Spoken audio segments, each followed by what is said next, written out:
तुमचं खूप खूप स्वागत आहे आपल्या चॅनलमध्ये। कसे आहेत तुम्ही सगळे? मस्त ना? कमेंट करून नक्की सांगा।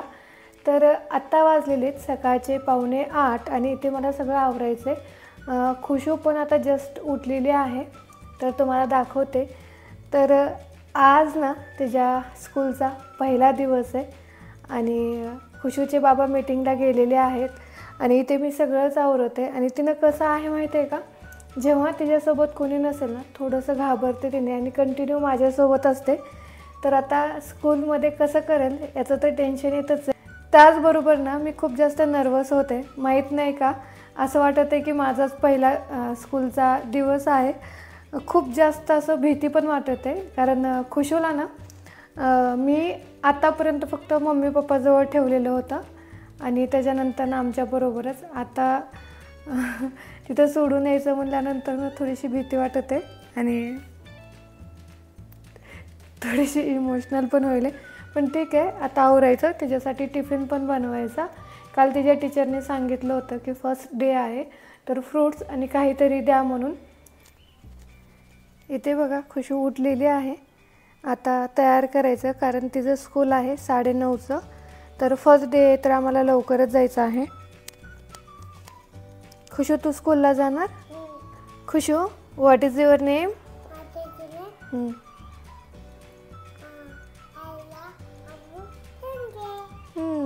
अविरा अमोल शेंडगे। आता खुशूला पण इथे तयार करायचं आहे, टाईम थोडाच आहे, तिच्यासाठी नाश्त्याला काहीतरी बनवणार आहे। चल पिलू, ब्रश करू। चला, आताच नाही केला, चला चला तसे करू नये, ब्रश करा, आपल्याला स्कूलला जायचे ना, चलो। आणि त्यांचा मेसेज येतो की हिच्याबरोबर काय काय पाठवायचं ते पण सगळं गोळा करून एका साईडला ठेवायचं आहे। आणि ही ब्रश करेपर्यंत पटकन हिच्यासाठी काहीतरी बनवते। तू करा हाताने पिलू ब्रश। ओके, मी तुला ब्रश देते हाता। इथे ना खुशूला मी ब्रशवरती थोडंसं कोलगेट दिलं आणि तिने ना एकदम व्यवस्थित पद्धतीने ब्रश करते, जसं काही ना तिला सगळं व्यवस्थित येतं असंच। खरंच खूप कमी वेळात ना खूप छान शिकते तिनं। मग वरचं पाणी संपलं होतं म्हणून मी बोर चालू केलं, म्हणलं चला हा हंडा रिकामा झालेला आहे, कारण माठामध्ये पाणी टाकलं होतं। तर कालच सगळे भांडे घासून घेतले होते, त्याच्यामुळे आज काही घासत बसणार नाही, कारण खूप जास्त उशीर होते आणि टाईम कसा पटपट जाते मला समजत नाही। आज खुशूचा पहिलाच दिवस आणि उशीर व्हायला नको म्हणून मी सगळ्या गोष्टी पटपट आवरून घेते।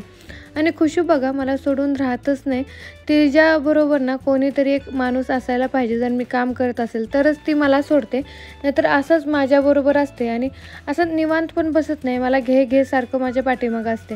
म्हणलं आता चला खुशूला ना नाश्त्याला करून घ्यावं। तिचा ब्रश वगैरे पण झालेला आहे, तिनं दूध पण पिली, कारण उठल्यावर सगळ्यात अगोदर तिला दूध लागतं।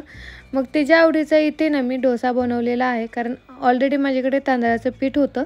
मग अर्धा टोमॅटो, अर्धा कांदा, कोथिंबीर आणि मीठ हे मिक्स करून ना तिला हा डोसा खूप जास्त आवडतो, त्याच्यासाठी हाच म्हणलं फर्स्ट डे आहे तिच्या स्कूलचा तर तिच्या आवडीचंच बनवून द्यावं। आणि काल ना मी डीमार्टमध्ये गेलतो खुशूची शॉपिंग करण्यासाठी, तर सगळ्यात अगोदर हा मी टिफिन बॉक्स घेतलेला आहे। स्कूलमध्ये सांगितलं होतं की तुम्ही ना प्लास्टिकचे टिफिन बॉक्स द्यायचे नाहीत, स्टीलचेच द्यायचेत। तसं तर मी आणखीन एक ऑनलाईन मागवलेलं आहे, त्याच्यामध्ये ना जास्त गोष्टी बसतात, फक्त हे 2च डबे आहेत, त्याच्यामध्ये चांगला आहे। पण म्हणलं आता ऑनलाईनचा कधी येईल तोपर्यंत हा घ्यावा। आणि हा टिफिन बॉक्स मला फक्त 110 रुपयाला भेटलेला आहे। स्वस्त भेटला की महाग भेटला हे कमेंट करून मला नक्की सांगा। आणि इथे डोसा ना छान पचेपर्यंत म्हणलं हा जो टिफिन बॉक्स आहे ना नवीनच आहे, स्वच्छ धुवून घ्यावा, कारण जो नवीन असतो ना त्याच्यामध्ये आपण डायरेक्ट जेवायला द्यायचं नाही। हे तर सगळ्यांना माहीतच असेल, ज्यांना माहीत नाही त्यांना सांगते मी। मग ही बॉटल मी घेतलेली आहे डीमार्टमधून नेक्स्ट। तर आता ना त्याच्यामध्ये कोमट पाणी करून टाकत आहे, कारण कोमट पाणी करूनच ही बॉटल स्वच्छ धुवून घ्यायची। आणि याचं जे प्लास्टिक आहे ना वरचं टिफिन बॉक्स आणि हे पण BPA फ्री आहे आणि खूपच चांगलं आहे। मग इथे मला त्याच्यासाठीच ह्या गोष्टी आवडल्या। टिफिन बॉक्स होता 110 रुपयाचा आणि ही जी मी बॉटल घेतलेली आहे ना, कारण खुशूला ना बॉटलनी दुसऱ्या पाणी पिता येत नाही, याच्यामध्ये स्ट्रॉसारखं आहे म्हणून ही बॉटल घेतलेली आहे, याने छान तिला पाणी पिता येईल म्हणून।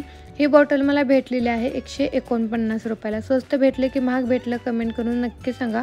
तर इथे ना जे घासलेले भांडे आहेत ना स्वच्छ कपड्याने पुसून घेतले आणि इथे ना ग्रेप्स आणि डोसा खुशूला दिलेला आहे आज टिफिनमध्ये आणि तिचा टिफिन बॉक्स रेडी झालेला आहे. आता फक्त तिला रेडी करायचं आहे मला. आणि इथे ना मी सगळ्या गोष्टी तिच्या काढून ठेवत आहेत म्हणजे विसरू नये याच्यासाठी. तिला अंघोळ घातली आणि तिच्याच आवडीचा आज ड्रेस घातलेला आहे कारण तिला हा कलर घालायचा होता म्हणून. मग म्हणलं चला पटपट तयार करायचं आणि मलाही तयार व्हायचं आहे. आणि खरंच कसा टाईम जातो तो समजतच नव्हता. 8:45 झाल्या होत्या आणि मला खरंच खूप असं बेचैनी होत होती कारण एकतर फर्स्ट डे आहे. मग खुशूला आवरलं, मीही तयार झाले. त्याच्यानंतर ना इथे ना मी खुशूला ओवाळलं कारण आपल्याकडे पद्धतच आहे की नवीन कामाला सुरुवात करायची असेल ना तर आपण हे छान आरती वगैरे करतो, ओवाळतो आणि ब्लेसिंग देतो. आणि आज खुशूचा तर फर्स्ट डे. त्याच्यानंतर ना इथे मी त्याची बॅग भरली. बॅगमध्ये ना एक्स्ट्रा ड्रेस सांगितला होता मॅसेजमध्ये, स्कूलचा मॅसेज आला त्याच्यामध्ये. त्याचबरोबर नॅपकिन, टिफिन बॉक्स आणि बॉटल पाण्याची. तिचे बुक्स आणखीन यायचे होते. बुक्स आल्यानंतर ना बुक्स सांगतील ते. सध्या तरी एवढं सांगितलं होतं. मग तिची बॅग वगैरे भरली, तिला शूज घातला. रात्रीच मी तिचे शूज वगैरे धुवून घेतले होते आणि तिच्याच आवडीचा आज ड्रेस तिने वेअर केलेला आहे. खूप जास्त गडबड होत होती. इथे ना मम्मी पप्पा आले होते. मग तिला अशी बॉटल अडकवायची होती आणि बॅग पण बघा किती एक्सायटेड आहे तिने अडकवण्यासाठी आणि स्कूलला जाण्यासाठी. पण मला ना खूप बेचैनी होत होती आणि खूप मन पण अस्वस्थ वाटत होतं कारण मी असं ना दुसरीकडे कधीच तिला सोडलं नव्हतं. मग इथे मम्मी पप्पा आणि मी आज खुशूला सोडायला जाणार आहोत कारण अमोलची आज मीटिंग होती. अमोल म्हणजे खुशूचे बाबांची मीटिंग होती आज. मग बघा कशी छान बसलेली आहे. मग नंतर ना आम्ही स्कूलमध्ये गेल्यानंतर ना इथे फोटोशूटसाठी वेलकम होतं जे फर्स्ट डेसाठी. आणि खुशी बघा किती एक्सायटेड आहे, मस्त फोटोही काढू देते आणि स्माईल तर बघा तिची. असं मला वाटत होतं की ही काय रडणार नाही म्हणून. आणि मी पण खूप जास्त खुश होते आणि त्याचबरोबर नंतर 15 मिनिट थोडंसं रडली पण तो काही व्हिडिओ काढता आला नाही. चला इथे सेंड करते. बाय.